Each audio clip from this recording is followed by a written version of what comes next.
সবাই আমি আপনাদের সামনে দাঁড়িয়েছি শেষবারের আহমেদ মানিকের একমাত্র মেয়ে হিসাবে। আশা করি সবাই ভালো আছে। আমার নাম ফারিসা আহমেদ মান্না। আমার আব্বু ধানের মার্কা নিয়ে আজকে ইলেকশনে দাঁড়িয়েছেন এবং আপনাদের কাছে আমি একটি ভোট প্রার্থনা করছি। আপনারা সবাই ধানের শীষে আমার আব্বুকে একটা ভোট দিবেন। আপনারা জানেন যে আমার আব্বু আমার থেকেও বেশি মনে হয় মাঝে মাঝে আপনাদেরকে বেশি ভালোবাসে।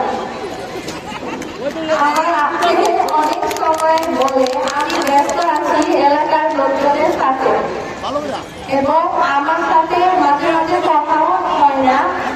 এই জন্য আমার তার ধানের শীষ এবং চাকরির জন্য আগ্রহ পেয়েছি। আমি আশা করি আপনারা সবাই ধানের শীষে ভোট দিবেন এবং মিস্টার তারেক রহমানকে প্রাইম মিনিস্টার বানাতে সহযোগিতা করবেন। নতুন প্রজন্মের প্রথম ধানের শীষের বক্তব্য নিয়ে আসছেন। নতুন প্রজন্ম থেকে তার মূল্যবান বক্তব্য রাখার জন্য অনুরোধ জানাচ্ছি।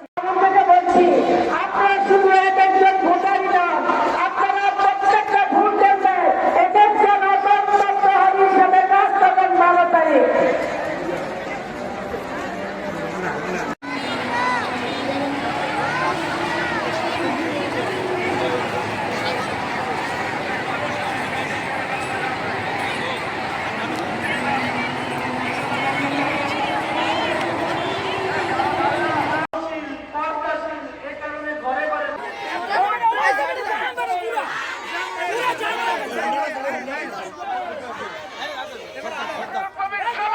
ভাই এবারকার ভিডিও ডাল